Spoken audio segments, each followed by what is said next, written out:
আসসালামু আলাইকুম শিক্ষার্থী বন্ধুরা, সবাই কেমন আছো? চঞ্চল বায়োলজি কেয়ারের পক্ষ থেকে আমি ডাক্তার চঞ্চল তোমাদের সবাইকে স্বাগতম জানাচ্ছি নতুন একটা ক্লাসে।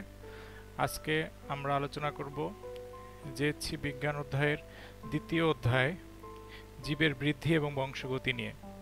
অধ্যায়টা অত্যন্ত গুরুত্বপূর্ণ একটি অধ্যায় এবং এই অধ্যায় থেকে দেখা যায় যে অনেক সময় অনেক ক্ষেত্রে কোশ্চিন আসে, এমসিকিউ আসে, সৃজনশীল প্রশ্ন আসে। সেহেতু সবাই একটু মনোযোগ দিয়ে ক্লাসটা করো। আশা করি আমি পুরোটা তোমাদেরকে দিতে পারবো ইনশাআল্লাহ। তো বেশি কথা না বাড়িয়ে চলো শুরু করা যাক। তোমাদের দ্বিতীয় এই অধ্যায়টা, যেটা জীবের বৃদ্ধি এবং বংশগতি নামে পরিচিত, সেই অধ্যায়টা পরবর্তী ক্লাসে তোমরা কোষ বিভাজন হিসেবে পাবা, পরবর্তীতে এইচএসসিতেও পাবা। সুতরাং অবশ্যই যেটা মাথার মধ্যে ঢুকিয়ে নিবা, অবশ্যই মাথায় রাখবা যে এটা তোমাকে মাথায় রাখতেই হবে। এটা মাথা থেকে ডিলিট করা যাবে না, ফরম্যাট করা যাবে না, কাট করাও যাবে না, ঠিক আছে? কারণ এটা তোমাদের আবার পরবর্তীতে আছে। তো আমি একদম বেসিক থেকে শুরু করব, সবাই মনোযোগ দাও, ইনশাল্লাহ ভালো মতো বুঝতে পারবা। আসো শুরু করি। আমরা এই অধ্যায়ে কয়েকটা টপিকস নিয়ে আলোচনা করব। প্রথমত দেখো কোষ বিভাজন, তারপরে জীবগত ধরনের এটা সম্পর্কে একটু আলোচনা করব, প্রকারভেদ কোষ বিভাজনের, অ্যামাইটোসিস কোষ বিভাজন পদ্ধতি, মাইটোসিস কোষ বিভাজন পদ্ধতি, মিওসিস কোষ বিভাজন পদ্ধতি এবং সবশেষে আমরা বংশগতি নিয়ে আলোচনা করব। সর্বপ্রথমে যদি বলি তাহলে দেখো কোষ বিভাজনটা আসলে কি জিনিস। তোমরা ইতিমধ্যে জানো যে আমাদের দেহে কিছু ধরনের কোষ আছে যারা বিভাজিত হতে পারে, কিছু ধরনের কোষ আছে যারা বিভাজিত হয় না। যারা বিভাজিত হয় না সেসব কোষ মিলে যে টিস্যু গঠন করে তাকে বলে স্থায়ী টিস্যু, আর যারা বিভাজিত হয় সেসব কোষ মিলে যে টিস্যু গঠন করে সেটাকে আমরা বলি ভাজক টিস্যু। তাহলে বিভাজিত হওয়ার দরকার কেন এবং বিভাজিত হয় কেন, বিভাজিত হয় না কেন, এরকম একটা কথা মাথার মধ্যে তোমাদের প্রশ্ন চলে আসছে। দেখো, আমরা ছোটবেলা যখন জন্ম নেই তখন কতটুকু ছিলাম, আজকে আমরা কত বড়। এই যে আমি এত বড় হলাম, কিভাবে হলাম? আমার প্রত্যেকটা কোষ বিভাজিত হয়ে হয়ে হয়ে আমি এত বড় একজন মানুষ হয়েছি। আমি সর্বপ্রথমে একটি কোষ ছিলাম, পরবর্তীতে বিভাজিত হয়ে আমি এতগুলো, প্রায় 1 ট্রিলিয়ন কোষ মানবদেহ গঠন করে নিয়ে আসে, তাহলে এতগুলো কোষ হয়েছে। তাহলে কোষ বিভাজনটার আসলে এইটাই কারণ। এখন তোমাদের জানতে হবে যে আসলে কোষ বিভাজন কাদের হয়। সাধারণত জীবকে দুইটা ভাগে ভাগ করা যায়। একটা হচ্ছে এককোষী জীব আর একটা বহুকোষী জীব। এককোষী জীব আর বহুকোষী জীব, দেখো, যাদের দেহটা শুধুমাত্র একটি কোষ দিয়ে গঠিত তাকে বলা হয় এককোষী জীব, আর যাদের দেহটা অনেকগুলো কোষ নিয়ে গঠিত তাদেরকে বলা হয় বহুকোষী জীব। খেয়াল করো, এককোষী জীবের উদাহরণগুলো একটু তোমাদের জানা লাগবে, বহুকোষী জীবের উদাহরণগুলো। এককোষী জীব সাধারণত আমরা সবাই একটা রিয়ার নাম জানি, যে রিয়াটা হচ্ছে ব্যাকটেরিয়া, তারপরে ছত্রাক বা ইংরেজি এর নাম হচ্ছে ফাঙ্গাস, তারপরে ইস্ট। ব্যাকটেরিয়া, ছত্রাক, ফাঙ্গাস আর ইস্ট, তার সাথে আরেকটা তোমরা ক্লাস 7-এ পড়েছ, অ্যামিবা। তাহলে খেয়াল করো যে ব্যাকটেরিয়া, ছত্রাক, ফাঙ্গাস, ইস্ট আর অ্যামিবা এগুলো হচ্ছে ধরা হয় এককোষী জীব বা এরা এককোষী জীব। এবার আসো বহুকোষী জীব নিয়ে কথা বলি। যেমন আমরাই বহুকোষী জীব, তারপরে একটা বিশাল তিমি, তারপরে একটা বট গাছ, যে কোনো গাছ, এগুলো হচ্ছে বহুকোষী জীব। তাহলে আমরা এককোষী জীব এবং বহুকোষী জীবের নামগুলো জেনে নিলাম। এখন তোমাদের এগুলো কেন বললাম একটু বলি, যে আমাদের এই এককোষী যে জীবগুলো আছে সেগুলোতে অ্যামাইটোসিস প্রক্রিয়া, কোষ বিভাজন হয়। ডিটেলস পরবর্তীতে আসছি। আর বহুকোষী জীবের দুইটা অংশে, একটা দেহকোষে এবং জনন কোষে। দেহকোষে হয় মাইটোসিস, জনন কোষে হয় মিওসিস। এটা একটু এখন বলে রাখলাম, পরে আবার বিস্তারিত এই সম্পর্কে আমি বলবো। এবার আমি দেখো একটু তোমাদের বলি আসলে এই কোষ বিভাজনটা কত প্রকার।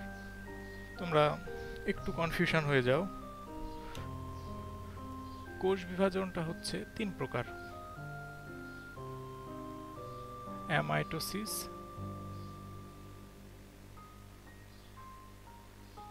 আরেকটা মাইটোসিস, আরেকটা মিওসিস।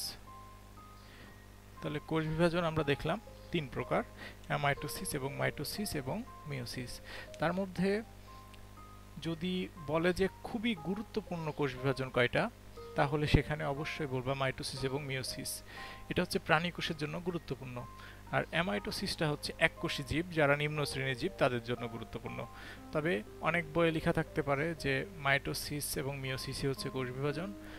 সমস্যা নাই, এটা গুরুত্বপূর্ণ কোষ বিভাজনের মধ্যে পড়বে। আর অ্যামাইটোসিসটা তুলনামূলক জীবের ক্ষেত্রে, প্রাণীর ক্ষেত্রে এরা হচ্ছে কম গুরুত্বপূর্ণ। তো মাইটোসিসের আরেকটা নাম তোমাকে পরীক্ষায় এরকমভাবে আসতে পারে, অ্যামাইটোটিক। এরপরে আসো মাইটোসিসের, এটার নাম আসতে পারে মাইটোটিক। মিওসিসের অপর নাম আসতে পারে মায়োসিস, মায়োটিক বা মিওটিক। তাহলে আমরা অপর নামগুলো একটু জেনে নিলাম, কারণ এগুলো তোমরা যখন পরীক্ষাতে কোশ্চিনে দেখবা তখন তোমাদের একটু কনফিউশন হবে, সুতরাং একটু বলে দিলাম। দেখো এগুলো তোমরা পাশাপাশি খাতায় টুকে নিবা বা বইয়ে তুলে নিবা। তাহলে 3 ধরনের কোষ বিভাজন আমরা পেয়ে গেলাম। এখন আমরা এর আগের অধ্যায়গুলোতে আমরা কোষ সম্পর্কে একটা ধারণা পেয়েছিলাম। দেখো সিম্পল একটা যদি কোষের ছবি আঁকায়, এটা ধরো একটা প্রাণী কোষ। যে প্রাণী কোষের, আমরা জানি প্রাণী কোষের কোষপ্রাচীর থাকে না, উদ্ভিদ কোষের কোষপ্রাচীর থাকে। এই প্রাণী কোষের মধ্যে আরেকটা গোল জিনিস থাকে যেটার নাম নিউক্লিয়াস, আমরা সবাই জানি। আর গোল জিনিসের বাহিরে যেই জেলি সদৃশ পদার্থগুলো থাকে, জেলি সদৃশ পদার্থ, সেগুলোর নাম হচ্ছে আমরা জানি যে সাইটোপ্লাজম। সাধারণত উদ্ভিদের ক্ষেত্রে সাইটোপ্লাজমে কি কি জিনিস থাকে আর নিউক্লিয়াসে কি কি জিনিস থাকে, কিংবা প্রাণীর ক্ষেত্রে নিউক্লিয়াসে কি জিনিস থাকে, সাইটোপ্লাজমে কি কি জিনিস থাকে, এটা আমরা জানি।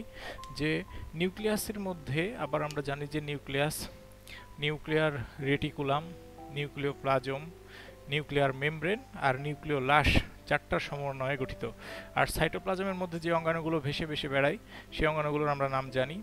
উদ্ভিদের ক্ষেত্রে plastid, mitochondria, Golgi body, endoplasmic reticulum. আর প্রাণী কোষের ক্ষেত্রে আমরা জানি কি যে প্লাস্টিড ব্যতীত সবগুলো জিনিসই থাকে। এখন খেয়াল করো যে আমাদের কোষ বিভাজিত হওয়া মানে এই নিউক্লিয়াসটাও বিভাজিত হবে এবং সাইটোপ্লাজমটাও বিভাজিত হবে। তার মানে নিউক্লিয়াসটাও ভাগ হবে এবং সাইটোপ্লাজমটাও ভাগ হবে।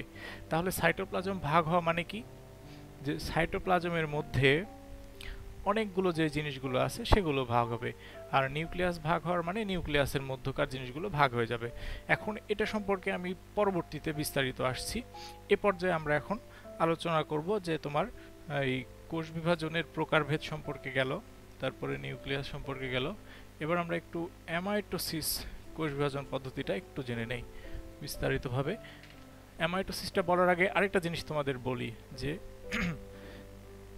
যে কোষটা বিভাজিত হবে, মানে যে কোষটা এখন বিভাজিত হবে, ধরো এটা একটা কোষ, এটা বিভাজিত হয়ে এইরকম 2টা কোষ উৎপন্ন করছে, তখন সাধারণত এই কোষকে বলা হয় মাতৃকোষ, আর এই কোষকে বাংলাতে বলা হয় অপত্য কোষ।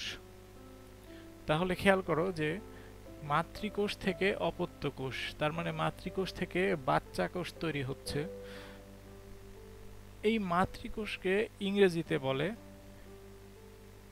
মাদার সেল, আর অপত্য কোষকে ইংরেজিতে কি বলে জানো? Daughter cell. এখন তোমাদের কাছে প্রশ্ন, যে মাতৃকোষকে মাদার সেল বলছে, তাহলে মায়ের কাছ থেকে শুধু কি ডটার বা কন্যায় আসে, নাকি সন্তান বা ছেলে আসতে পারে বা সন আসতে পারে? অবশ্যই আসতে পারে। এটা সবার মনের মধ্যে একটা প্রশ্ন থাকে। এখানে একটা ইন্টারেস্টিং জিনিস আছে, মাথায় রাখবা, যে মাতৃকোষ থেকে অপত্য কোষ সৃষ্টি হচ্ছে, বা মাদার সেল থেকে, এটাকে আমরা বলছি ডটার সেল বা অপত্য কোষ বা মেয়ে কোষ বা কন্যা কোষ। কেন? কারণ হচ্ছে দেখো, একটা কোষ বিভাজনের পরে কিন্তু ও বসে থাকে না, ও সাধারণত তাড়াতাড়ি করে আবার বিভাজিত হয়। তাহলে আমরা জানি যে মা সাধারণত বাচ্চা জন্ম দিতে পারে। এখানে একটা কোষ থেকে আরেকটা কোষ বিভাজিত হওয়াকে আমরা ধরে নিচ্ছি এটা একটা বাচ্চা জন্ম দিচ্ছে, তাহলে তো বাবা কখনোই পারে না। যেহেতু এইটা মাতৃকোষ, এটা মেয়ে কোষ, এই মেয়ে কোষটা আবার যখন দুইটা এক্ষেত্রে কোষ বিভাজন করবে, হয়ে আবার কোষ উৎপন্ন করবে, তখন এগুলো হয়ে যাবে ডটার কোষ, আর এটা আবার তখন হয়ে যাবে মাদার। ঠিক আছে? তাহলে একটা ইন্টারেস্টিং জিনিস দেখো, এইটা তার কি হবে? এটা হয়ে যাবে গ্র্যান্ড মাদার।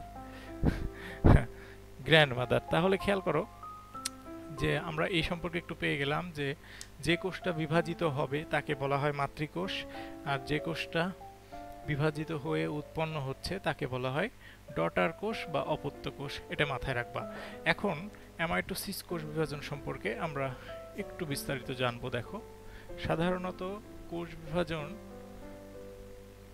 একটু বুঝে নেয়ার জিনিস, এটা মাথার মধ্যে অটোমেটিক্যালি ঢুকে যাবে যখন তুমি যদি বুঝে যাও। অ্যামাইটোসিস কোষ বিভাজন পদ্ধতিটা কেমন? এটা একটা কোষ, কোষের মধ্যে এটা একটা নিউক্লিয়াস। এই নিউক্লিয়াস যুক্ত কোষটা হঠাৎ করে তার নিজের মধ্যে কিছুটা চেঞ্জ আসবে, মানে সে বিভাজিত হতে চাচ্ছে। সে কি করবে? এই মাঝ বরাবর তার একটু কুঞ্চনের সৃষ্টি হবে। আমি এটা তোমাদের একটু উদাহরণ দিয়ে দেই।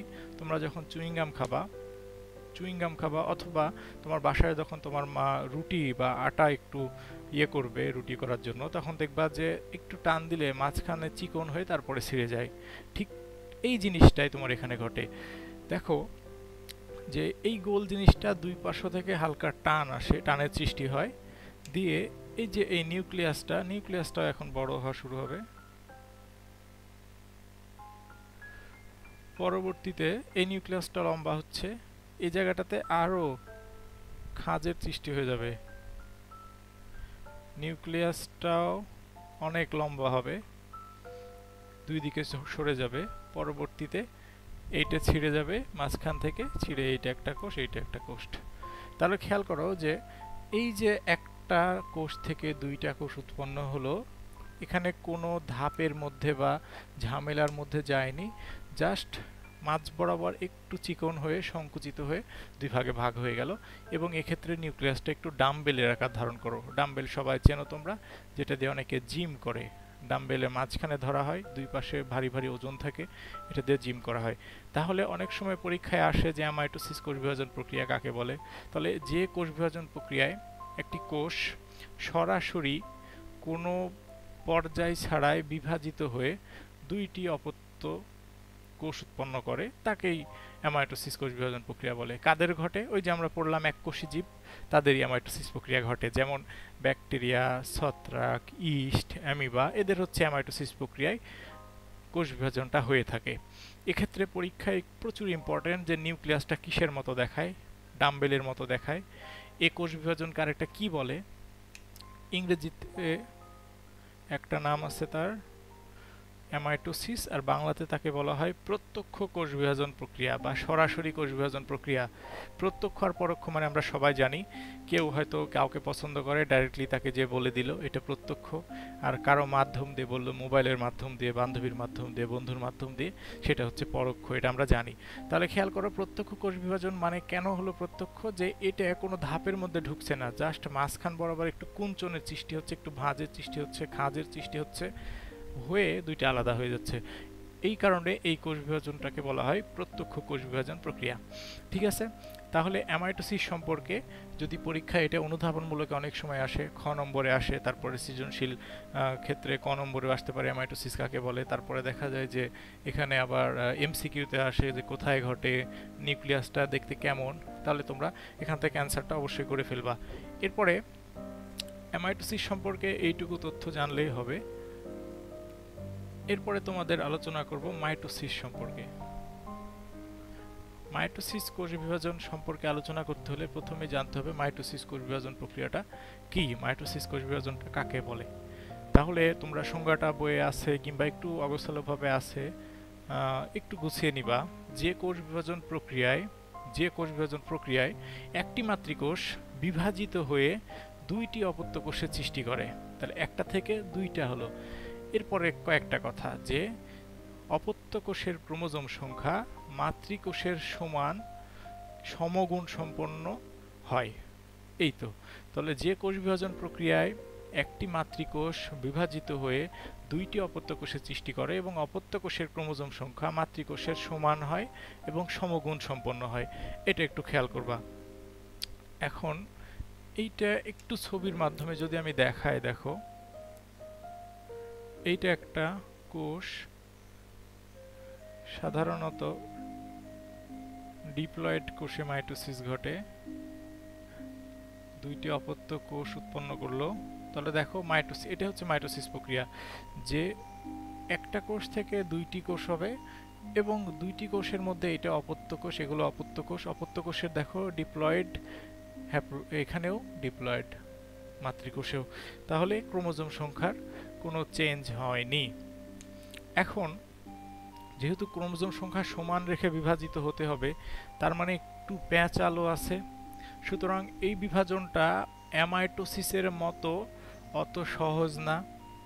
তার মানে এই বিভাজনটা একটু বিস্তারিত হবে, একটু আলোচনায় হবে এবং এই বিভাজনটাতে একটু ধাপ থাকবে, এইভাবে একটু মাথায় রাখবা। দেখো আমি মাইটোসিসের এখানে স্টার দিয়ে রাখছি, কারণ এই মাইটোসিসটা প্রচুর ইম্পর্টেন্ট, প্রত্যেক পরীক্ষাতেই এই মাইটোসিস থেকে কোশ্চিন আসে। এখন মাইটোসিস সম্পর্কে বিস্তারিত বলার আগে আমি একটু বলে দিই যে মাইটোসিসটা আসলে কোথায় ঘটে। এই প্রশ্নটাও কোথায় ঘটে প্রচুর ইম্পর্টেন্ট। মাইটোসিস প্রক্রিয়াটা কোথায় ঘটে? এখন চিন্তা করো যে আমার এটা হাতের কোষ, দুই হাতের কোষ, পায়ের কোষ। এখন সাধারণত আমরা মাইটোসিসের বৈশিষ্ট্যটা জানলাম কি, যে এক্ষেত্রে একটা থেকে দুইটা হয় এবং সমগুণ সম্পন্ন ক্রোমোজোম থাকে এবং সমান বৈশিষ্ট্য বা একই বৈশিষ্ট্য সম্পন্ন হয়। তাহলে খেয়াল করো যে আমার হাতটা যেহেতু বড় হচ্ছে, এই হাতের কোষগুলোকে হাতের মতোই হওয়া লাগবে, তা না হয় যদি অন্য কিছু হয়ে যায়, তাহলে আমার এই হাতের কোষগুলো যদি সমানভাবে মাইটোসিস না হয়, তাহলে কি হবে, আমার একটা হাত যেটাতে কম মাইটোসিস হবে সেটা ছোট হবে, আর একটা হাত যেটাতে বেশি মাইটোসিস হয়েছে সেটা একটু বড় হবে, কিংবা মানে একটু যদি অমিল হয় তাহলে সেক্ষেত্রে একটু চেঞ্জ আসবে। তাই মাইটোসিসটা এক কথায় মনে রাখবা যে দেহ কোষে ঘটে। আমার যে দেহ, সেই দেহের কোষে। আমরা জানি মানুষের বা প্রাণীর দেহ চিন্তা করলে কোষ দুই ধরনের, একটা দেহ কোষ আর একটা জনন কোষ। আরেক দিক দিয়ে চিন্তা করা যায় যে নিউক্লিয়াসের উপর ভিত্তি করে, সুগঠিত নিউক্লিয়াসের উপস্থিতির উপর ভিত্তি করে একটাকে বলা হয় প্রকৃত কোষ, আরেকটাকে বলা হয় আদি কোষ। প্রোক্যারিওটা ইউক্যারিওটা সম্পর্কে তোমরা সবাই জানো। তাহলে মাইটোসিসটা কোথায় ঘটে একটু জানতে হবে। দেখো মাইটোসিসটা প্রথমত আমি বললাম যে দেহ কোষে। এটা কি, যে যাদের নিউক্লিয়াস প্রকৃত, তাহলে প্রকৃত কোষ বিশিষ্ট জীবের দেহ কোষে, জীবের দেহ কোষ। এরপরে কোথায় হয়? ভ্রূণে হবে। মাইটোসিস প্রক্রিয়াটা প্রকৃত কোষ বিশিষ্ট জীবের দেহ কোষ, তারপরে ভ্রূণে হবে। এরপরে কিছু নিম্ন শ্রেণীর প্রাণী আছে এবং উদ্ভিদ আছে যাদের অযৌন জনন হয়, সেক্ষেত্রে মাইটোসিস হবে। তাহলে নিম্ন শ্রেণীর প্রাণী ও উদ্ভিদের অযৌন জনন।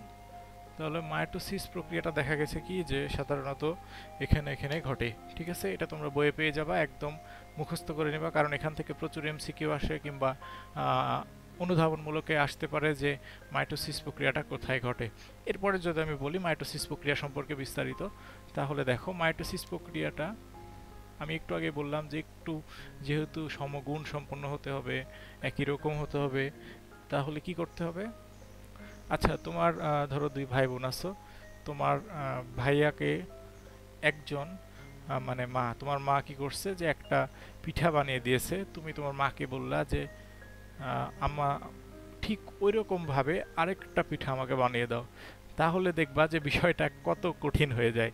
তার মানে এক্ষেত্রে অনেক কেয়ারফুলি কাজটা করতে হবে, একটু ভয় থাকবে, একটু প্যাঁচ থাকবে, ঠিক আছে, একটু বেশি ভাজা হয়ে যেতে পারে পিঠাটা, দেখা যাচ্ছে একটু সাইজটা ছোট হয়ে যেতে পারে, এক্ষেত্রে অনেক খেয়াল রাখতে হবে। তাই মনে রাখবা যে মাইটোসিস বিভাজনটা একটু ঝামেলার। তো মাইটোসিস বিভাজনটা প্রথমে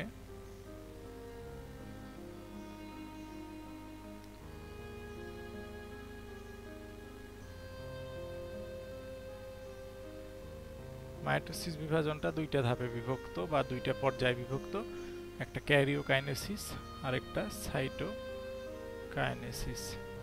ঠিক আছে?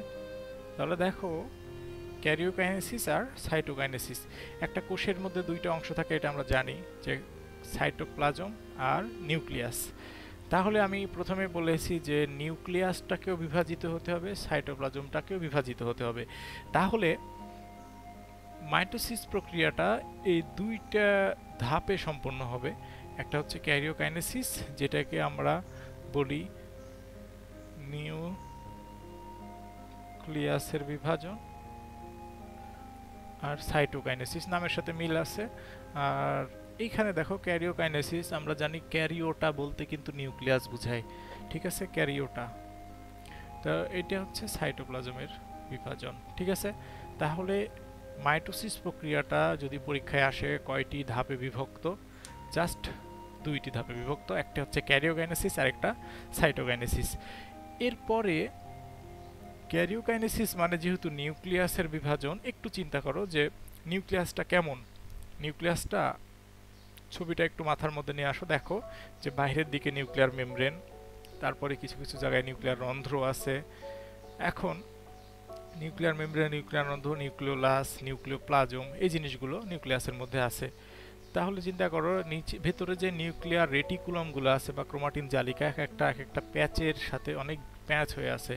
তাহলে এটা বিভাজনটা একটু কঠিন হবে, কারণ প্যাচগুলো ছোটানো, সামান্য জিনিস চিন্তা করো, অনেক যদি গিট টিট থাকে, প্যাচ থাকে, সেগুলো প্যাচ ছোটানো একটু ঝামেলা আছে।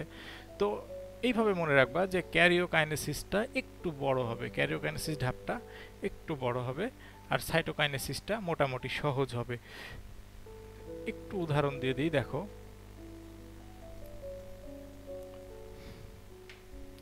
একটা কোষের মধ্যে তার প্রধান উপাদান কিন্তু তার নিউক্লিয়াস। এই জন্য নিউক্লিয়াসটার উপরে কোষের একটা স্পেশাল অ্যাট্রাকশন থাকে, বা সেটা সে একটু কেয়ারফুলি করতে চায় বিভাজনটা। দেখো আমি আরেকটা উদাহরণ দেই, যে তোমরা দুই ভাই বোন আছো, দুই ভাই বোনই বাদাম পছন্দ করো। এখন তোমার মা মুড়ি মাখাই, দেখে যে মুড়ির মধ্যে যদি বাদাম দিয়ে মাখায় তোমাকে মুড়িটা ভাগ করে দেয়, তো তোমার ছোট ভাইটা দেখা যাচ্ছে মুড়ির প্রতি অত অ্যাট্রাকশন থাকে না, বাদামগুলো খুঁজে খুঁজে দেখে আর তোমার পাতের দিকে তাকিয়ে দেখে যে আরে আমার ভাইকে বা আমার আপুকে তো বেশি বাদাম দিয়েছো, দিয়ে কান্নাকাটি করে ভাঙাচোরা করে ফেললো। তো আসলে জিনিসটা হচ্ছে এরকম। তাহলে তোমার মা কি করে পরবর্তীতে? বাদাম আলাদা করে কিনে নিয়ে আসে, নিয়ে এসে বাদাম কি করে একটু ভাগ করে গুনে গুনে গুনে গুনে দুইজনকে দিয়ে দেয়, যেন কোনো ঝামেলা না হয়। নিউক্লিয়াসের বিভাজনটা এবং সাইটোপ্লাজমের বিভাজনটা এরকম। সাইটোপ্লাজমের বিভাজনটা হচ্ছে মুড়ির মতো, যে মুড়ির মধ্যে ভাজা থাকবে, মরিচ থাকবে, পেঁয়াজ থাকবে, এইটা আলাদা, ছোলাটা একটু আলাদাভাবে বিভাজন হয়ে যাক। আর বাদাম, যেটার উপরে তোমাদের স্পেশাল অ্যাট্রাকশন দুইজনেরই, সে বাদামটাকে একটু স্পেশালভাবে গুনে গুনে ভাগ করে দেয়া। একই জিনিস হচ্ছে মাইটোসিস কোষ বিভাজনের ক্ষেত্রে। দেখো খেয়াল করো, নিউক্লিয়াসটা ঠিক এরকম, এর মধ্যে নিউক্লিওলাস থাকে, আর নিউক্লিওলাস থেকে ক্রোমাটিন তন্তু বের হয়। আমরা জানি নিউক্লিয়ার রেটিকুলাম, যে ক্রোমাটিন তন্তুগুলো অনেক পেঁচানো থাকে, এই ক্রোমাটিন তন্তুগুলো পরবর্তীতে মোটা হয়ে ক্রোমোজোম তৈরি করে। এখন দেখো এই নিউক্লিয়াসটাকে যদি আমি এভাবে ভাগ করি, তাহলে নিউক্লিওলাস পাচ্ছে না, ক্রোমাটিন তন্তু একদিকে বেশি। যদি এভাবে ভাগ করি নিউক্লিওলাস পাচ্ছে না, ক্রোমাটিন তন্তু মোটামুটি সহজ। এভাবে ভাগ করলাম তাও একটু ঝামেলা। এই জন্য নিউক্লিয়াস এর বিভাজনটা কয়েকটা ধাপে সম্পন্ন হয়। আর সাইটোপ্লাজমের ক্ষেত্রে সাইটোপ্লাজমে যদি ধরো 20টা প্লাস্টিড থাকে, 10-10 করে ভাগ হয়ে যায়। ঠিক যেমন মুড়িটা অটোমেটিক্যালি ভাগ হয়ে যায়, পেঁয়াজ মরিচ নিয়ে কোনো ঝামেলা নাই, ছোলা নিয়ে কোনো ঝামেলা নাই, ঠিক তেমনি মাইটোকন্ড্রিয়া যদি 40টা থাকে 20টা করে ভাগ হয়ে যায়। তারপরে এন্ডোপ্লাজমিক রেটিকুলাম যদি 15টা থাকে, একটাতে 7টা আর একটাতে 8টা হয়ে ভাগ হয়ে যায়, কোনো ঝামেলা করে না। কিন্তু নিউক্লিয়াসের মধ্যে যে ক্রোমোজোম, সেই ক্রোমোজোম যদি ছিঁড়ে যায়, ভাগ ঠিক মতো না হয়, তাহলে একটা কোষ কিন্তু ঠিক মতো হবে না। এই জন্য এটার উপরে স্পেশাল অ্যাটেনশন। এই ক্যারিওকাইনেসিসটা এই জন্য কয়েকটা ধাপে সম্পূর্ণ হয়। আমরা সবাই জানি ক্যারিওকাইনেসিসটা 5টি ধাপে সম্পন্ন হয়। সেই 5টি ধাপগুলো কি কি? 1 নম্বরে প্রোফেজ, 2 নম্বরে প্রোমেটাফেজ, 3 নম্বরে আমরা জানি মেটাফেজ, 4 নম্বরে অ্যানাফেজ, 5 নম্বরে টেলোফেজ। একটু বইয়ের পাশে ছোট করে লিখে নাও, প্রোফেজের বাংলা হচ্ছে প্রাক। প্রো মানে প্রাক বা আদি বুঝায় বা প্রাথমিক বুঝায়, আর ফেজ মানে হচ্ছে ধাপ বা পর্যায়, তাই এটার নাম প্রাক পর্যায়। আরেকটা জিনিস লিখে রাখো, মেটা। মেটা মানে লিখে রাখো মধ্য। প্রো মানে প্রাক, মেটা মানে মধ্য, আর ফেজ মানে পর্যায়। এরপরে মেটাফেজ মানে অবশ্যই তোমরা অলরেডি জেনে ফেলেছো, মধ্য পর্যায়। অ্যানাফেজ, অ্যানা মানে লিখে রাখো গতি বা স্পিড, সে গতি পর্যায়। টেলোফেজ, টেলো মানে শেষ, একদম অন্ত। টেলো মানে প্রান্ত, এক প্রান্ত। একটা গরু চিন্তা করো, গরুর মাথা দিয়ে শুরু হলো, শেষ হলো কোথায়? টেইল দিয়ে, মানে লেজ দিয়ে। তো এভাবে আমি মনে রাখি যে টেলোফেজটা সবার শেষে আছে, ঠিক আছে? এভাবে তোমরা মাথায় রাখবা যে টেলোফেজ মানে হচ্ছে অন্ত পর্যায় বা প্রান্ত। আচ্ছা, অন্ত পর্যায়টা এখানে শুনতে ভালো লাগে, অন্ত পর্যায়। তাহলে এই 5টি পর্যায়ে মাইটোসিস প্রক্রিয়াটা সম্পূর্ণ হয়ে থাকে। তাহলে এই 5টি পর্যায় সম্পর্কে আমাদেরকে একটু ধারণা রাখতে হবে যে 5টি পর্যায়টা কিভাবে হচ্ছে। প্রথমে যদি আমি বলি প্রোফেজ, একটা নিউক্লিয়াসের মধ্যে তোমরা ছবিতে দেখেছো নিউক্লিয়াসটা প্যাঁচালো থাকে, সুতার মতো ক্রোমাটিন তন্তুগুলো একে অপরের গায়ের সাথে যুক্ত হয়ে একে অপরে লেপ্টে থাকে।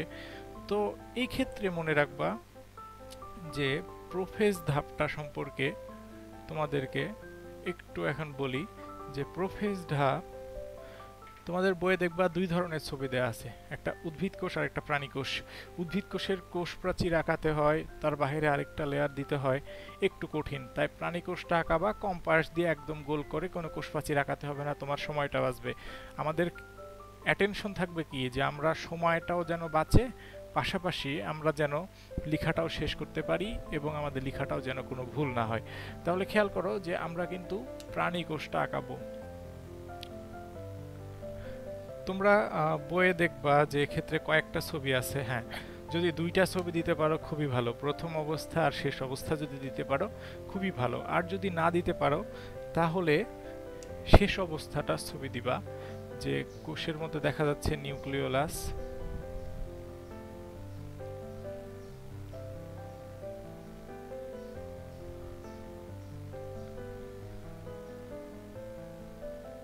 আমরা 4টা ক্রোমাটিড আঁকাবো, মানে ক্রোমোজোম আঁকাবো, আর আমরা সেন্ট্রিওল আঁকাবো। এটা হচ্ছে প্রোফেজের একটা ছবি, অবশ্যই নিচে দিয়ে দিবা যে প্রোফেজ লিখে দিবা। এই ছবি আঁকালেও তোমরা মার্কস পাবা, বইয়ে ছবি সুন্দরভাবে আছে, সেটা তোমরা প্র্যাকটিস করবা। প্রোফেজ পর্যায়ে 2টা পয়েন্ট লিখবা, জাস্ট 2টা পয়েন্ট, তারপরে আমরা ছবিটা আঁকাবো, তারপরে নিচে চিত্র লিখে দিয়ে দিব। পরবর্তীতে আমরা চলে যাব দ্বিতীয় ধাপে। তাহলে প্রোফেজ পর্যায়ের 2টা কথা হচ্ছে, এ পর্যায়ে নিউক্লিয়াস সবচেয়ে বড় হয়, কোষের মধ্যকার নিউক্লিয়াসটা সবচেয়ে বড় হয়, এবং ভেতরে যেই ক্রোমাটিড বা ক্রোমাটিন তন্তুগুলো আছে, সেই ক্রোমাটিন তন্তু বা জালিকাগুলো মধ্য থেকে পানি বিয়োজন মনে রাখবো, বিয়োজন মানে বিয়োগ করে যাওয়া, মানে পানি চলে যাওয়া, পানি বের হয়ে যাওয়া, পানি বের হয়ে যে এই ক্রোমাটিড মানে ক্রোমাটিন তন্তু থেকে এগুলো সরু হয় এবং খাটো হয়। ঠিক আছে, মানে এগুলো মোটা এবং খাটো হয়, সরু ছিল সেখান থেকে মোটা এবং খাটো হয়। তাহলে প্রথম কথা হচ্ছে যে এই পর্যায়ে নিউক্লিয়াস সবচেয়ে বড় হয়, আর এই পর্যায়ে ক্রোমোজোমগুলো পানি বিয়োজনের ফলে খাটো এবং মোটা হয়। এই দুইটা লিখে ছবিটা আঁকিয়ে দিবা তাহলে হবে। এরপরে আসো প্রোমেটাফেজ। আমি আর গোল বৃত্তটা মিশাচ্ছি না। দেখো প্রোমেটাফেজের ক্ষেত্রে দুইটা মেরুর সৃষ্টি হবে, আর এক্ষেত্রে আমরা জানি প্রাণী কোষের ক্ষেত্রে সেন্ট্রিওল থেকে কিছু রশ্মি বিচ্ছুরিত হবে, আর যে কোষ কঙ্কালগুলো থাকে মাইক্রোফিলামেন্ট, মাইক্রোটিউবিউল, এইগুলো দিয়ে একটা যন্ত্রের সৃষ্টি হবে, যে যন্ত্রটার নাম হচ্ছে স্পিন্ডল যন্ত্র। ঠিক আছে, তাহলে আমি কি বললাম যে প্রোমেটাফেজ ধাপে দুইটা মেরু সৃষ্টি হবে। প্রথমে একটা হচ্ছে উত্তর মেরু আর একটা দক্ষিণ মেরু, আর মাঝখানে একটা অঞ্চল সৃষ্টি হবে যেটার নাম হবে বিষুবীয় অঞ্চল। তাহলে উত্তর মেরু, দক্ষিণ মেরু, মাঝখানের যে অঞ্চল সেটার নাম হচ্ছে বিষুবীয় অঞ্চল। আর এবার আমি ক্রোমোজোম সাধারণত 4টা করে আঁকাবো, এই 4টার কোনোটাই যেন মাঝখানে না আসে, একটু এইভাবে আঁকাবো। দেখো আমি ক্রোমোজোমগুলো আঁকাচ্ছি কিভাবে, জাস্ট এইভাবে মাঝখানে একটা গোল, তারপরে এইভাবে দাও, এটা একটা ক্রোমোজোম। তাহলে আমি এই পারে একটা ক্রোমোজোম দিচ্ছি, এইখানে দিলাম, এইখানে দিলাম, তাহলে আমাদের 4টা ক্রোমোজোম হয়ে গেল। পরীক্ষায় তোমরা এই ছবিটা আঁকিয়ে দিবা, আর মাঝখানে নিউক্লিওলাসটা একটু থাকবে। ঠিক আছে, নিউক্লিওলাসটা থাকবে। তাহলে এই পর্যায়ে আমরা কি কি লিখব? এই পর্যায়ে আমরা লিখব যে বিষুবীয় অঞ্চল এবং মেরু অঞ্চল সৃষ্টি হয়, আর এক্ষেত্রে স্পিন্ডল তন্তুগুলো দিয়ে স্পিন্ডল যন্ত্র তৈরি হয়, 1 নম্বর। 2 নম্বর পয়েন্ট লিখব যে এখানে স্পিন্ডল যন্ত্রের যে তন্তুগুলো আছে সেই তন্তুগুলোর মধ্যে কিছু তন্তুতে আমরা দেখছি যে ক্রোমোজোমের সেন্ট্রোমিয়ার যুক্ত আছে। তাহলে আমাদের একটু জানতে হবে ক্রোমোজোম সম্পর্কে। ক্রোমোজোমের ক্ষেত্রে দেখা গেছে যে কালো বিন্দুটা এইটা হচ্ছে তার সেন্ট্রোমিয়ার, আর এইটা একটা চলে গেল, এটা একটা ক্রোমাটিড, এটা একটা ক্রোমাটিড। তাহলে দুইটা ক্রোমাটিড মিলে একটা বিন্দুতে মিলিত হয়, যে বিন্দুটার নাম হচ্ছে সেন্ট্রোমিয়ার। তাহলে খেয়াল করো যে যেই স্পিন্ডল তন্তুতে সেন্ট্রোমিয়ার যুক্ত আছে সেই তন্তুকে ইংরেজিতে একটা নাম বলে ট্রাকশন ফাইবার, আর বাংলাতে তার নাম বলে আকর্ষণ তন্তু। তাহলে একটু জেনে নিলা যে স্পিন্ডল যন্ত্রের যে সাধারণত যে তন্তুগুলো নিয়ে গঠিত তাকে বলা হয় স্পিন্ডল তন্তু। স্পিন্ডল তন্তুর যে তন্তুর সাথে ক্রোমোজোম এবং সেন্ট্রোমিয়ার যুক্ত হয়ে আছে সেটাকে বলা হয় আকর্ষণ তন্তু। আর মোটামুটি যেসব তন্তুর সঙ্গে ক্রোমোজোমগুলো যুক্ত হয়ে আছে তাকে বলা হয় ক্রোমোজোমাল ফাইবার বা ক্রোমোজোমাল তন্তু। আরেকটা কথা এখান থেকে ইম্পর্টেন্ট, 3 নম্বরটা, যদি প্রাণী কোষের ছবি আঁকিয়ে থাকো তাহলে প্রাণী কোষের ক্ষেত্রে এই যে সেন্ট্রিওল আমরা আঁকিয়েছি, এই সেন্ট্রিওল থেকে অ্যাস্টার রশ্মি বিচ্ছুরিত হয়, মানে অ্যাস্টার রশ্মিটা চারিদিকে ছড়িয়ে ছিটিয়ে যায়। এটা খুবই ইম্পর্টেন্ট একটা কোশ্চিন, পরীক্ষায় প্রচুর আসে অ্যাস্টার রশ্মি কাকে বলে। আরও আসে এখান থেকে যে ট্রাকশন ফাইবার বলতে কি বোঝো, ট্রাকশন তন্তু, আকর্ষণ তন্তু বলতে কি বোঝো, ক্রোমোজোমাল তন্তু বলতে কি বোঝো, একটু খেয়াল করে পড়বা। তাহলে প্রোমেটাফেজ সম্পর্কে আমাদের একটু জানা হয়ে গেল। এরপরে আমরা জানব মেটাফেজ। দেখো মেটাফেজের ছবিটাও ঠিক এরকমই হবে, চারিদিকে রশ্মি বিচ্ছুরিত হবে। এখানে আমরা এখানে আমরা স্পিন্ডল তন্তু তৈরি করছি,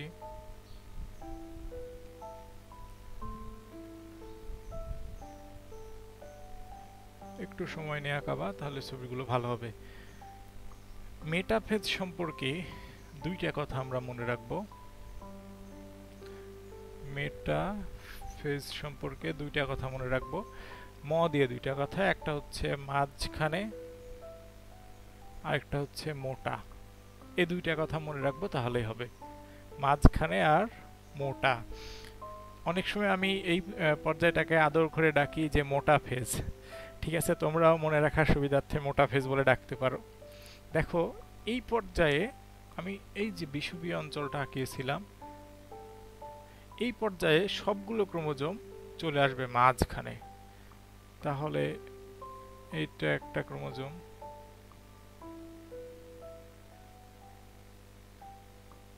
এটা একটা ক্রোমোজোম,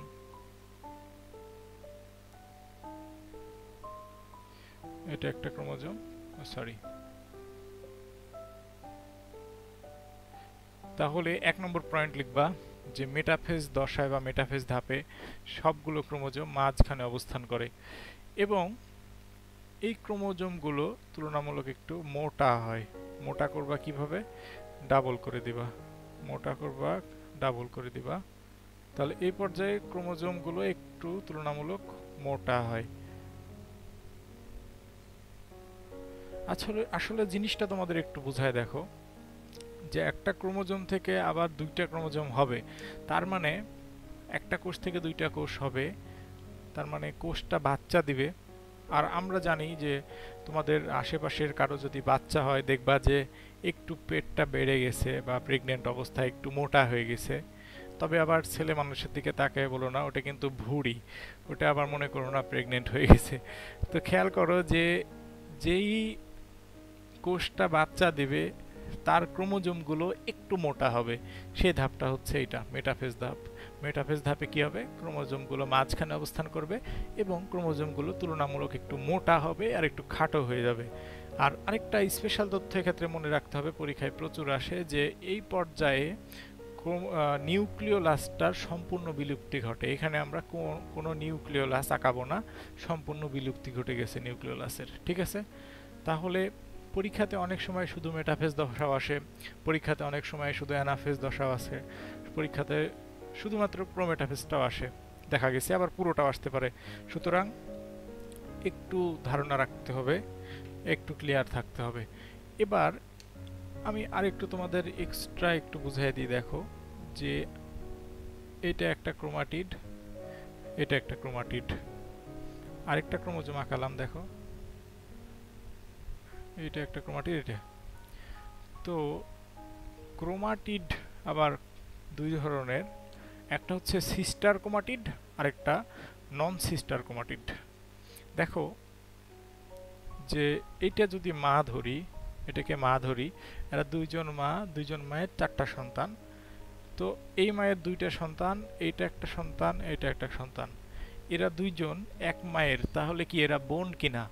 অবশ্যই সিস্টার, তাই এই ক্রোমাটিডের নাম হচ্ছে সিস্টার ক্রোমাটিড। এরপরে খেয়াল করো, এরাও কিন্তু একে অপরের সিস্টার ক্রোমাটিড। কিন্তু যদি আমি বলি এই দুইটা কি ক্রোমাটিড, এই দুইটা অবশ্যই হচ্ছে নন সিস্টার ক্রোমাটিড, কারণ হচ্ছে এদের মাটা ভিন্ন। এখন এক্ষেত্রে একটু হয়, ঝামেলা টামেলা হয়। দেখো সিস্টার ক্রোমাটিড বা বোনদের মাঝে অনেক সময় ঝগড়া বিবাদ হয় জমি জমা সম্পত্তি নিয়ে, এই জন্য সিস্টার ক্রোমাটিডের মধ্যে দূরত্ব বাড়ে। এক্ষেত্রে দূরত্বটা বাড়বে, এইভাবে দূরত্বটা বেড়ে যাবে, এইভাবে দূরত্বটা বেড়ে যাবে, বাড়তে বাড়তে মাঝখান থেকে এখানে ছিঁড়ে যাবে। মাঝখান থেকে যখন ছিঁড়ে যাবে তখন দুইটা আলাদা পাতলা পাতলা দুইটা আলাদা ক্রোমাটিড তৈরি হয়ে যাবে। এটা হচ্ছে মেটাফেজের ভেতরের তথ্য। মেটাফেজের পরে অ্যানাফেজ কিভাবে হচ্ছে, এটাই তার ভেতরের তথ্য। দেখো তাহলে মেটাফেজ সম্পর্কে আমাদের বোঝা হয়ে গেল, 3টে পয়েন্টস আমরা পেয়ে গেলাম। এই পর্যায়ে ক্রোমোজোমগুলো সর্বাধিক মোটা এবং খাটো হয়, এবং এই পর্যায়ে ক্রোমোজোমগুলো মাঝখানে অবস্থান করে। এবার আমরা যেটা আঁকাবো,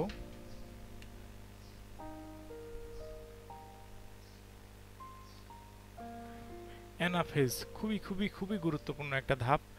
শুধুমাত্র এই একটা ধাপও পরীক্ষাতে অনেক সময় আসে, তো একটু খেয়াল করে আমাদের এখানে অ্যাস্টার রশ্মি আঁকিয়ে দিলাম। এরপরে আবার স্পিন্ডল তন্তু,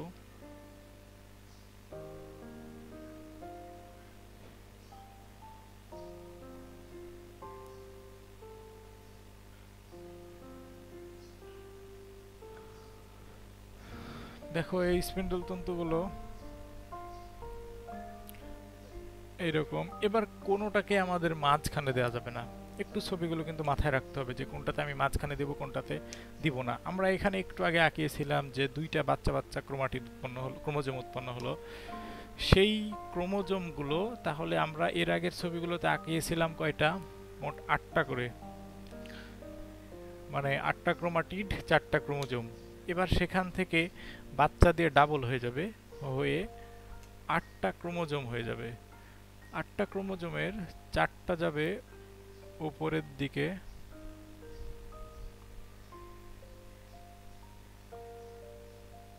আর 4টা যাবে নিচের দিকে। এই ক্রোমোজোমগুলো একটু পাতলু পাতলু হবে, একটু খেয়াল করলে দেখবা যে যারা এই মেরুর দিকে যাচ্ছে তারা এরকম দিক হয়ে যাচ্ছে, আর যারা এই মেরুর দিকে যাচ্ছে তারা এরকম তীর চিহ্ন হয়ে যাচ্ছে।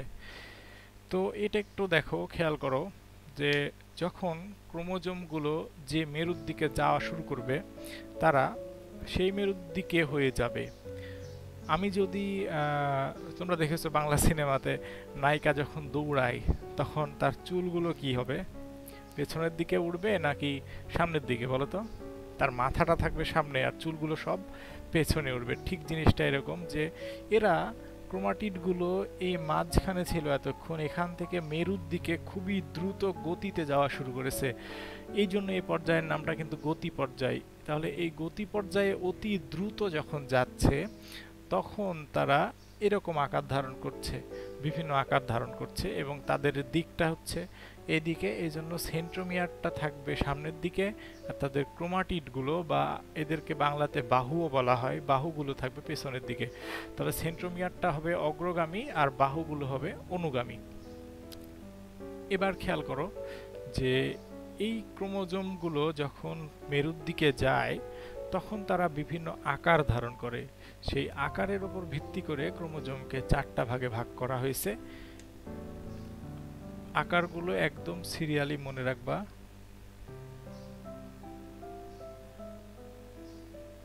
V L J R I, ঠিক আছে? V L J R I. এখন একটু গল্পের ছলে আমি বুঝাচ্ছি, দেখো। ধরো এইটা একটা ক্রোমোজোম, এটা হচ্ছে তার সেন্ট্রোমিয়ার। একটা নায়িকাকে ভিলেন প্রচুর তাড়াচ্ছে, ঠিক আছে? তাড়িয়ে ধরছে, নায়কের নাম বলে বলে চিল্লাচ্ছে আর দৌড়াচ্ছে। এক্ষেত্রে নায়িকার ওড়নাটা আছে তার গলাতে।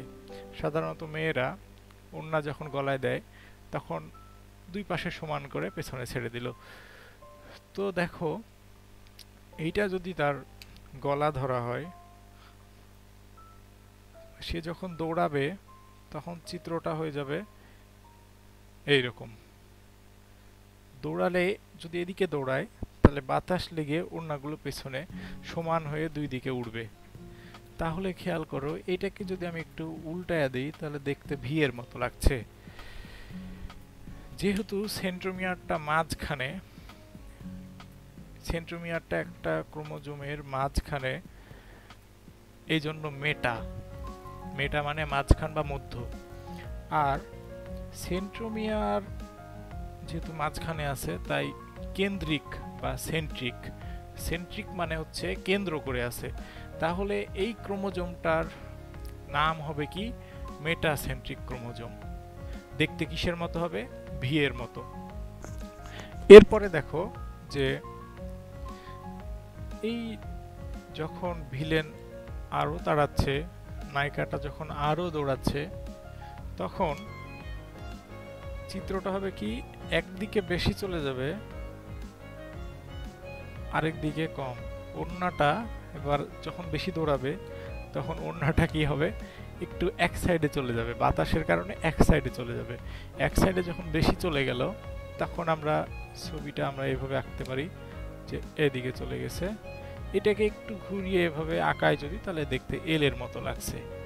যেহেতু এটা মাঝখানের খুবই কাছাকাছি শহরের কাছাকাছি কোনো জায়গাকে বলা হয় উপশহর, তাহলে দেখো মাঝখানের কাছাকাছি, তাই এটার নাম হবে কি উপমধ্য কেন্দ্রিক, যার ইংরেজি নাম কি হবে, উপর ইংরেজি হচ্ছে সাব সাব মেটা সেন্ট্রিক।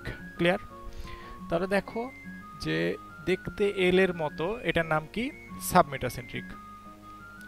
এরপরে নায়িকা দৌড়াচ্ছে আরো দৌড়াচ্ছে, প্রচুর স্পিডে দৌড়াচ্ছে, দৌড়াতে দৌড়াতে তার ওড়নাটা দেখা যাচ্ছে যে আরো সরে গেল, আরো সরে একদিকে আরো বেশি চলে গেছে, যে দেখছে যে এটা দেখতে মোটামুটি এরকম, এটা দেখতে মোটামুটি এরকম। তো ওড়নাটা যখন একপাশে বেশি চলে গেল, তখন তার নাম হয়ে গেল অ্যাক্রোসেন্ট্রিক। অ্যাক্রো মানে মানে প্রান্তের খুবই কাছাকাছি, অ্যাক্রো মানে হচ্ছে প্রান্ত, মানে শেষের খুব কাছাকাছি আছে। দেখো এটা যদি শেষ হয় শেষের খুব কাছাকাছি, এই জন্য এটাকে বলা হয় উপপ্রান্ত কেন্দ্রিক, উপপ্রান্ত কেন্দ্রিক অথবা অ্যাক্রোসেন্ট্রিক। ঠিক আছে? তাহলে খেয়াল করো যে নায়িকা দৌড়াচ্ছে, ওড়নাটা ধীরে ধীরে ধীরে এক সাইডে বেশি চলে যাচ্ছে। এবার দেখছে যে সামনে নায়ক ওয়েট করছে, আর একটু দৌড়ালেই নায়কের কাছে পৌঁছে যাবে, নায়ক ওই দিক থেকে দৌড়ায় আসছে। আরও যখন দৌড় দিল নায়িকা, তখন দেখা যাচ্ছে যে ওড়নাটা একদম শেষে চলে গেছে, একদমই শেষে চলে গেছে। শেষে যে ঠিক দেখতে এরকম হয়েছে, যেটাকে আমরা একটু ঠিকঠাক করে নিলে দেখতে আয়ের মতো মনে হবে। এই আয়ের মতো মনে হলে তার নাম হচ্ছে আয়, মানে সব শেষে চলে গেছে সেন্ট্রোমিয়ারটা, এই জন্য এই ক্রোমোজোমটাকে বলা হয় টেলোসেন্ট্রিক ক্রোমোজোম, যেটা দেখতে আয়ের মতো। তারপরে কি হলো, নায়ক চলে আসলো, নায়িকাটা অন্যটা আবার ঠিক করে নিল। ঠিক আছে? তাহলে খেয়াল করো যে প্রথমে হচ্ছে ভি, যেটা মেটাসেন্ট্রিক, তারপরে একটু সাইডে চলে গেলে সাবমেটাসেন্ট্রিক, তারপরে আরেকটু সাইডে চলে গেলে অ্যাক্রোসেন্ট্রিক, সব শেষে চলে গেলে টেলোসেন্ট্রিক বা প্রান্তকেন্দ্রিক। ঠিক আছে? তো এইভাবে করে মাথায় রাখতে পারো, এটা পরীক্ষায় প্রচুর আসে। যে অ্যানাফেজ দশার ব্যাখ্যা করো। অ্যানাফেজ দশার ব্যাখ্যা এটাই। প্রথম পয়েন্ট হচ্ছে এ পর্যায়ে ক্রোমোজোমগুলো সবগুলো দুই মেরুর দিকে যাত্রা শুরু করে। মেরুর দিকে যাত্রা শুরুর সময় তাদের ২ নম্বর পয়েন্ট হবে, মেরুর দিকে যাত্রা শুরুর সময় তাদের সেন্ট্রোমিয়ারটা থাকে অগ্রগামী আর বাহুগুলো থাকে অনুগামী বা পেছনে। এরপরে এরা যাত্রা শুরু বা একটা নির্দিষ্ট গতিতে যাওয়ার সময় তারা বিভিন্ন ইংরেজি অক্ষরের মতো আকার ধারণ করে, যেমন V L J I. V মানে যথাক্রমে ভি মানে মেটাসেন্ট্রিক, এল মানে তোমার সাবমেটাসেন্ট্রিক, তারপরে অ্যাক্রোসেন্ট্রিক আর টেলোসেন্ট্রিক। এইভাবে করে এই ধাপটা বর্ণনা করা হয়ে গেল। এরপরে অ্যানাফেজ দশার পরে কি হবে, টেলোফেজ দশা। টেলোফেজ দশাটা প্রাণী কোষের ক্ষেত্রে, আমরা অ্যামাইটোসিস পড়েছিলাম, প্রাণী কোষের ক্ষেত্রে এখানে একটু এভাবে যে এখানে খাঁজের মতো সৃষ্টি হবে, এখানে খাঁজের মতো সৃষ্টি হবে, এখানে একটু খাঁজের মতো সৃষ্টি হয়ে এইখান থেকে আবার দুইটা কোষ হয়ে যাবে। এই ক্রোমোজোমগুলো বিশিষ্ট এইটা একটা কোষ হবে, আর এই ক্রোমোজোম বিশিষ্ট এইটা একটা কোষ হবে, যেটাকে বলা হয় ফারোয়িং বা ক্লিভেজ পদ্ধতিতে। পরবর্তীতে টেলোসেন্ট্রিক বা টেলোফেজ দশাতে এই কাজগুলো হবে। এখন প্রোফেজের ঠিক উল্টা হচ্ছে টেলোফেজ দশা। টেলোফেজ দশায় আবার পানি কি হবে, চলে আসবে, পানির যোজন ঘটবে। এর ফলে ক্রোমোজোমগুলো যে মোটা এবং খাটো হয়ে গেছিল, এবার সেগুলো হবে সরু এবং লম্বা হয়ে যাবে, সরু এবং লম্বা হয়ে যাবে। আর এই টেলোফেজ দশার শেষের দিক থেকে সাইটোকাইনেসিস শুরু হয়ে যায়, মানে সাইটোপ্লাজমের বিভাজনগুলো শুরু হয়ে যায়। সাইটোপ্লাজমের যে প্লাস্টিড কিংবা মাইটোকন্ড্রিয়া কিংবা বাদবাকি গোলজি বডি এগুলো আছে, এগুলো অর্ধেক অর্ধেক হয়ে ভাগ হয়ে দুই পাশে চলে যাবে, যে আলাদা আলাদা দুইটা কোষ উৎপন্ন হবে, যেই দুইটা কোষের ক্রোমোজোম সংখ্যা মাতৃকোষের ক্রোমোজোম সংখ্যার সমান হয়। ঠিক আছে?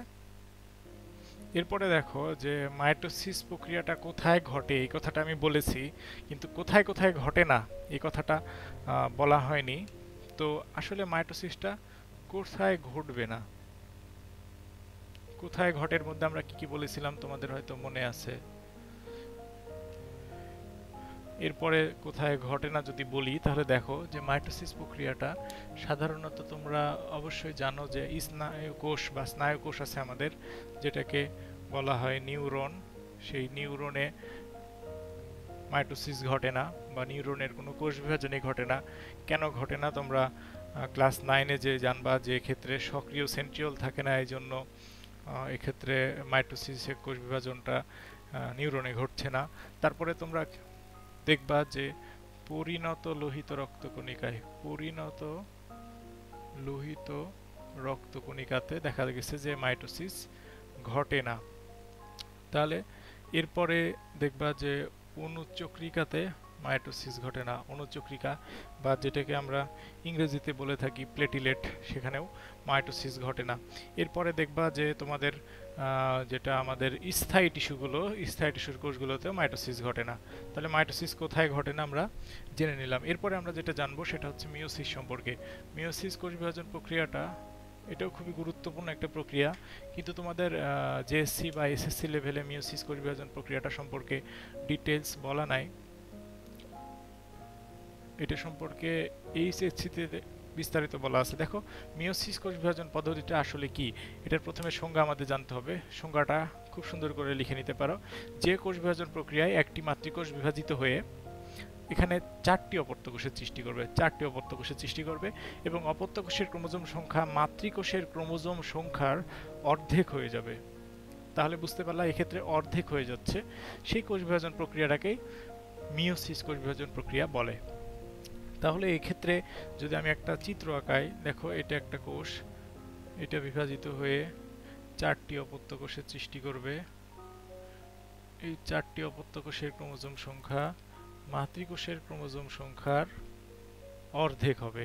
যদি মাইটোসিসের চিত্রটা এভাবে আঁকায়, এটা যদি ডিপ্লয়েড হয়, পরবর্তীতে হ্যাপ্লয়েড, চিন্তা করো এটা হচ্ছে হ্যাপ্লয়েড এন, এটা 2n, তাহলে তুলনামূলকভাবে 4টা কোষ উৎপন্ন করছে কিন্তু অর্ধেক হয়ে গেছে। তো এই কারণেই এটাকে আরেকটা নামে ডাকা হয় যে হ্রাসমূলক বিভাজন প্রক্রিয়ায়। মাইটোসিসকে ডাকা হতো কি সমীকরণিক বিভাজন প্রক্রিয়া বা ইকুয়েশনাল ডিভিশন বা ইকুয়েশনাল বিভাজন প্রক্রিয়া, মানে হচ্ছে যে সমানভাবে বিভাজিত হয় বা ক্রোমোজোম সংখ্যা পরবর্তীতে কি হয় সমান থাকে। আর মিওসিসের ক্ষেত্রে ক্রোমোজোম সংখ্যা হ্রাস পেয়ে যায় বা অর্ধেক হয়ে যায়, এই জন্য মিওসিস কোষ বিভাজন প্রক্রিয়াটাকে বলা হয় হ্রাসমূলক কোষ বিভাজন প্রক্রিয়া। এই মিওসিস কোষ বিভাজন প্রক্রিয়াটা সাধারণত ধাপ যদি বলি, যে এই দুইটা ধাপে সম্পন্ন হয়, মিওসিস 1 এবং মিওসিস 2। মিওসিস 1-কে বলা হয় এইটা, আর মিওসিস 2 হচ্ছে এইটা। তাহলে মিওসিস 1 আর মিওসিস 2 কোষ বিভাজন প্রক্রিয়ার মাধ্যমে মিওসিস পুরোটা সম্পূর্ণ হয়। মিওসিস 1টাকে আবার দেখা যাচ্ছে যে এই ক্ষেত্রে ক্রোমোজোম ডিপ্লয়েড থেকে হ্যাপ্লয়েড হয়ে গেছে, এই জন্য এটাকে হ্রাস বিভাজন বলা হয়। আর এক্ষেত্রে আমরা দেখতে পাচ্ছি যে ক্রোমোজোমের কোনো কমতি ঘটেনি বা ক্রোমোজোম কোনো ভাগ হয়নি, এই জন্য এটাকে সমবিভাজন বলা হয়। সমবিভাজন বলা হয়, বা এটাকে আরেকটা নামে ডাকা হয় যে এটাকে বলা হয় মাইটোসিসের অনুরূপ। মাইটোসিসের অনুরূপ তার মানে মাইটোসিসের মতো। মাইটোসিসে আমরা খেয়াল করেছি যে ক্রোমোজোম সংখ্যার কোনো পরিবর্তন হয় না, এই জন্য এটাকে মাইটোসিসের অনুরূপও বলা হয়। তাহলে এবার মিওসিস বিভাজনে তোমার দেখো যে এক্ষেত্রে যেহেতু একটা কোষ থেকে 2টা কোষ হয়েছে, তার মানে এক্ষেত্রে নিউক্লিয়াসটা বিভাজিত হয়েছে, আর এখানে ক্রোমোজোম সংখ্যা অর্ধেক হয়ে গেছে, তার মানে ক্রোমোজোমও বিভাজিত হয়েছে। এক্ষেত্রে খেয়াল করো একটা কোষ থেকে যেহেতু 2টা কোষ হয়েছে, তাই নিউক্লিয়াস বিভাজিত হয়েছে, আর ক্রোমোজোম দেখো এখানে সমান আছে, তাই ক্রোমোজোম বিভাজিত হয়নি। মোটের উপরে খেয়াল করলে নিউক্লিয়াস 2বার বিভাজিত হয়, ক্রোমোজোম 1বার বিভাজিত হয়। পরীক্ষায় এটা প্রচুর আসে, এমসিকিউতে প্রচুর আসে। তো এই মিওসিস প্রক্রিয়াটা কোথায় ঘটে এবং কেন ঘটে এটা নিয়ে আলোচনা করব। দেখো এখানে হ্যাপ্লয়েড সংখ্যক ক্রোমোজোম বিশিষ্ট কোষ উৎপন্ন হয় ডিপ্লয়েড সংখ্যক জনন মাতৃকোষ থেকে। সাধারণত মিওসিস প্রক্রিয়া যদি বলা হয় যে কোথায় ঘটে, এক কথায় হচ্ছে জনন মাতৃকোষে ঘটে। জনন মাতৃকোষে। এখন জনন মাতৃকোষে ঘটার কারণ বা কেন জনন মাতৃকোষে ঘটছে এটা সম্পর্কে একটু জানতে হবে। দেখো সাধারণত আমরা কোথা থেকে আসছি? বাবা এবং মা থেকে আমরা আসি। যদি বাবার ক্রোমোজোম সংখ্যা মানে বাবার দেহটা ডিপ্লয়েড, তার দেহকোষও ডিপ্লয়েড, মায়ের দেহকোষও ডিপ্লয়েড, জননকোষও ডিপ্লয়েড, তাহলে সরাসরি যদি বিভাজিত না হয়ে সন্তান হতো তাহলে বাবা মা মিলে হয়ে যেত টেট্রাপ্লয়েড। তার মানে ক্রোমোজোম সংখ্যা দ্বিগুণ হয়ে যেত। পরবর্তীতে আবার একটা টেট্রাপ্লয়েডের সাথে বিয়ে হলো, পরবর্তীতে সেখানে দেখা গেছে অক্টাপ্লয়েড, মানে 8n হয়ে গেল। এভাবে করতে করতে দেখা যাচ্ছে যে ক্রোমোজোম সংখ্যা প্রায় দ্বিগুণ হয়ে যায়। একটা বংশধর থেকে আরেকটা বংশধরে ক্রোমোজোম সংখ্যা দ্বিগুণ হয়ে যাচ্ছে। তাহলে প্রজাতির মধ্যে কোনো মিল থাকবে না, একটা প্রজাতির মধ্যে ঝামেলা সৃষ্টি হবে, অমিলের সৃষ্টি হবে।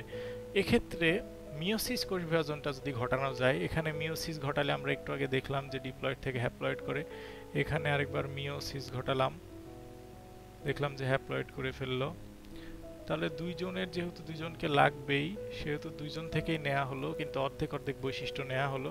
দেখা যাচ্ছে এখানে আবার ডিপ্লয়েড, আবার ডিপ্লয়েডের সাথে বিয়ে, আবার এক্ষেত্রে এন, আবার এন আসলো, আবার ডিপ্লয়েড, আবার এক্ষেত্রে ডিপ্লয়েডের সাথে বিয়ে হলো, আবার এক্ষেত্রে এন আসলো, এন আসলো, দিয়ে আবার ডিপ্লয়েড হয়ে গেল। দেখা যাচ্ছে যে প্রজাতিতে ক্রোমোজোমের ধারাটা বজায় থাকছে। এই ক্রোমোজোমের ধারাটা বজায় না থাকলে কিন্তু প্রজাতির মধ্যে অনেক চেঞ্জ হয়ে যায়, বিপুল পরিমাণ চেঞ্জ হয়ে যায়। এই জন্য মিওসিসটা ঘটার দরকার। মিওসিস কেন ঘটে তোমাদের বইয়ে খুব সুন্দরভাবে আছে, পরে আমি বইটা যখন দেখাবো আমি বলে দেবো ইম্পর্টেন্ট লাইনগুলো, কিন্তু বিষয়টা হচ্ছে এইটাই যে মিওসিস বিভাজনের জন্য ক্রোমোজোম সংখ্যা যদি হ্রাস না করতো তাহলে প্রজাতির যে ক্রোমোজোম সংখ্যা সেটা সমান না হয়ে ডাবল হয়ে যেত, মানে দ্বিগুণ হয়ে যেত। এভাবে দ্বিগুণ হতে থাকলে প্রজাতির ক্রোমোজোম সংখ্যা সমান না থাকলে অমিলদের সৃষ্টি হতো। এই জন্য মিওসিসটা ঘটার দরকার। এরপরে তোমাদের আরেকটা প্রশ্ন জানতে হবে যে মিওসিসটা কোথায় ঘটে। সাধারণত এক কথায় যদি আসে তাহলে জনন মাতৃকোষে ঘটে এই মিওসিস কোষ বিভাজন প্রক্রিয়া। এর পরবর্তীতেও কয়েকটা জিনিস আছে, দেখবা যে যারা ডিপ্লয়েড জীব তাদের জনন মাতৃকোষে, আর যারা হ্যাপ্লয়েড তাদের জাইগোটে। বুঝতে পারলা কিনা দেখো, ডিপ্লয়েড জীব যখন হবে তখন একটু আগে আমরা ছবি আঁকাইছিলাম যে বাবা মা তাদের জনন মাতৃকোষে হয়ে সেক্ষেত্রে কি হবে যে তোমার হ্যাপ্লয়েড করে ফেলছে। আর হ্যাপ্লয়েড জীব যারা আবার দুইজন হ্যাপ্লয়েড মিলে জাইগোট উৎপন্ন করলো ডিপ্লয়েড, সেখানে আবার মানে যে ক্ষেত্রে আমার কমাতে হবে ক্রোমোজোম সংখ্যা হ্রাস কমাতে হবে সেক্ষেত্রেই কিন্তু মিওসিস কোষ বিভাজনটা ঘটে। আর কোথায় কোথায় ঘটে আমরা জানি, যেসব গাছে ফুল হয় তাকে বলা হয় সপুষ্পক উদ্ভিদ। সপুষ্পক উদ্ভিদের পরাগধানী আর ডিম্বকে ঘটে, পরাগধানী ও ডিম্বক। তারপরে মশ ও ফার্ন জাতীয় উদ্ভিদে ঘটে। তাহলে এসব জায়গাতে মিওসিস ঘটে। তাহলে মিওসিস সম্পর্কেও আমাদের মোটামুটি একটা ধারণা আমরা পেয়ে গেলাম। এরপরে আমরা যখন বই দাগাতে যাব তখন আমি একটু বইটা দাগিয়ে দিব। এরপরে আমাদের যেটা সম্পর্কে জানতে হবে যে এই অধ্যায়ের শেষের দিকে তোমাদের আছে বংশগতি নিয়ে। আসলে বংশগতি জিনিসটা কি বোঝায় তোমাদের, যে বস্তুগুলো এক বংশ থেকে আরেকটা বংশে, মানে বংশ পরম্পরায় এক বংশের বাবা মায়ের কাছ থেকে সন্তানের মধ্যে, সহজ ভাষায় বলতে গেলে এটা, যে বংশ পরম্পরায় যে হচ্ছে বৈশিষ্ট্যগুলো বহন করে তাকে বলা হয় বংশগতি। তো বংশগতিতে খেয়াল করে দেখা গেছে যে ক্রোমোজোমগুলো এরা বহন করছে, ক্রোমোজোমের মধ্যে যেই ডিএনএ গুলো আছে সেই ডিএনএ গুলো বহন করছে। তো এই বংশগতি বা জেনেটিক্স শব্দটা প্রথম প্রবর্তন করেছিল গ্রেগর জোহান মেন্ডেল 1863 সালে। তো উনি তখন জেনেটিক্স প্রবর্তন করেন প্রথমে, তার পরবর্তীতে এটা আরও উন্নতি হয়েছে, তোমরা ক্লাস 9-10-এ যে জানবা। তবে তিনি বলছিল, বা তার পরবর্তীতে 1953 সালে আবার ডিএনএ আবিষ্কার হলো, ডিএনএ ডাবল হেলিক্স গঠন, যার ফলে আরও সহজ হলো। দেখো তোমাদের বংশগতির বস্তু কিন্তু ক্রোমোজোম, ডিএনএ আরএনএ জিন, এগুলো হচ্ছে বংশগতির বস্তু। পরীক্ষাতে তোমাদের অনেক সময় আসে ডিএনএ এর পূর্ণরূপ, আরএনএ এর পূর্ণরূপ। ডিএনএ এর পূর্ণরূপটা ডিঅক্সি রাইবো নিউক্লিক অ্যাসিড, এটা কিন্তু এক ধরনের অ্যাসিড। আরেকটা হচ্ছে আরএনএ রাইবো নিউক্লিক অ্যাসিড। তাহলে খেয়াল করো ডিএনএ আর আরএনএ এর পূর্ণরূপ পরীক্ষাতে অনেক সময় আসে। এরপরে দেখা যাচ্ছে যে ক্রোমোজোমকে বংশগতির ভৌত ভিত্তি বলা হয় কেন, এটা বইয়ে সুন্দর করে আছে, কারণ ক্রোমোজোম বৈশিষ্ট্য বহন করে, এই জন্য ক্রোমোজোমের বংশগতির বৈশিষ্ট্য মানে বংশগতির ভৌত ভিত্তি বলা হয়। এরপরে খেয়াল করবা যে ক্রোমোজোমের সংখ্যা নিয়ে একটা কথা লেখা আছে যে মানুষের দেহে ক্রোমোজোম সংখ্যা কত। আসলে আমরা কিন্তু আমাদের দেহে ক্রোমোজোম সংখ্যা হচ্ছে 46টি। এই 46টি ক্রোমোজোম আবার দুই ভাগে ভাগ হয়ে যায়, বা এখানে বলতে পারি 23 জোড়া। এক জোড়া আর 22 জোড়া দুইটা ভাগে ভাগ হয়ে যায়। এক জোড়াকে বলা হয় সেক্স ক্রোমোজোম, যেটা আমাদের সেক্স নির্ধারণ করে যে আমরা কোন লিঙ্গ বিশিষ্ট হব, পুরুষ হব না মহিলা হব, সেটা নির্ধারণ করে। আর 22 জোড়া এদেরকে বলা হয় অটোজোম। এই অটোজোমগুলো কি করে, বাদ বাকি অন্যান্য সবগুলো কাজ করে। তাহলে আমরা দেখলাম যে এক্ষেত্রে আমাদের ক্রোমোজোম সংখ্যা কত। আমাদের ক্রোমোজোম সংখ্যা হচ্ছে 46টি বা 23 জোড়া। এর মধ্যে অটোজোম হচ্ছে 22 জোড়া আর সেক্স ক্রোমোজোম হচ্ছে এক জোড়া। তো মোটামুটি এই অধ্যায়টা বলা শেষ। এখন আমি একটু তোমাদের বইটা দাগিয়ে দেই, দেখো বইটা দাগানো হয়ে গেলে অধ্যায়টা শেষ। জীবের বৃদ্ধি এবং বংশগতি, দেখো এক্ষেত্রে একটু লাল দাগ দেওয়া যেগুলো আছে সেগুলো একটু দাগায় নাও। অ্যামাইটোসিস, মিওসিস, এক্ষেত্রে ব্যাকটেরিয়া, ইস্ট, ছত্রাক, অ্যামিবা, ভেরি ভেরি ইম্পর্টেন্ট, এখানে স্টার দিয়ে রাখো। নিউক্লিয়াসটি ডাম্বেল আকারে স্টার দিয়ে রাখো। সরাসরি বিভক্ত হয়ে যায়, এই জন্য প্রত্যক্ষ কোষ বিভাজন বলে। ছবিটা অবশ্যই প্র্যাকটিস করবা। এক্ষেত্রে দেখো খাঁজের সৃষ্টি হয়। মাইটোসিস কাকে বলে? উদ্ভিদ দৈর্ঘ্য এবং প্রস্থে বৃদ্ধি পায়। দৈর্ঘ্যে মানে লম্বা হচ্ছে আর প্রস্থে মানে মোটা হচ্ছে, ঠিক আছে। এক্ষেত্রে কয়েকটা কথা গোল করে রাখো। সম আকৃতির, সমগুণ সম্পন্ন, সম সংখ্যক বা সমান সংখ্যক ক্রোমোজোম বিশিষ্ট। মিওসিস কোষ বিভাজন কাকে বলে? এক্ষেত্রে নিউক্লিয়াস কয়বার বিভাজিত হয়, ক্রোমোজোম কয়বার? নিউক্লিয়াস পরপর দুইবার বিভাজিত হয়, ক্রোমোজোম মাত্র একবার বিভাজিত হয়। ভেরি ভেরি ইম্পর্টেন্ট তথ্য। মাইটোসিসের বৈশিষ্ট্য দেখো, একদম মুখস্থ করে নিতে হবে এই কয়টা পয়েন্ট, একদম মুখস্থ সুস্থ। মাইটোসিসকে কেন ইকুয়েশনাল বা সমীকরণিক বিভাজন বলা হয়, এইটা একদম মুখস্থ। স্টার দিয়ে রাখো, অনুধাবনমূলক খতে আসে, এখানে স্টার দিয়ে রাখো। এরপরে মাইটোসিস কোথায় ঘটে, এমসিকিউ এর জন্য ভেরি ভেরি ইম্পর্টেন্ট, এমসিকিউ লিখে রাখো, সবগুলো লাইন পড়ে নিবা। মাইটোসিস কোথায় ঘটে না, স্টার এমসিকিউ, এমসিকিউ এর জন্য ভেরি ভেরি ইম্পর্টেন্ট। মাইটোসিস কোষ বিভাজন পদ্ধতি সাধারণত দুইটি পর্যায়ে, প্রথম পর্যায়ে হচ্ছে নিউক্লিয়াস আর দ্বিতীয় পর্যায়ে হচ্ছে সাইটোপ্লাজম। এগুলোর বিভাজনকে আলাদা আলাদা নামে ডাকা হয়। নিউক্লিয়াসের ক্যারিওকাইনেসিস, সাইটোপ্লাজমের সাইটোকাইনেসিস। এরপরে দেখো, প্রথমে হয় ক্যারিওকাইনেসিস, তারপরে হয় সাইটোকাইনেসিস। তবে ক্যারিওকাইনেসিস ও সাইটোকাইনেসিস শুরু হওয়ার আগে একটা প্রস্তুতিমূলক ইম্পর্টেন্ট, যে ইন্টারফেস কাকে বলে। ইন্টারফেজ দাগায় নাও, ইন্টারফেজ কাকে বলে, পরীক্ষায় খ নম্বরে আসে। সাধারণত বিভাজনের আগে একটু প্রস্তুতি নেয় কোষগুলো, একটু প্রস্তুতি যখন নেয়, সেই প্রস্তুতিমূলক কাজগুলো ঘটানোর পর্যায়টাই হচ্ছে ইন্টারফেজ।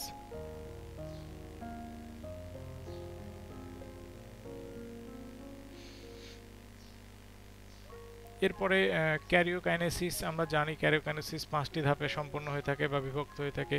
এই 5টা ধাপ সম্পর্কে আমরা ইতিমধ্যে আলোচনা করেছি। Prophase, prometaphase, metaphase, anaphase, telophase. তারপরে এক্ষেত্রে তোমাদের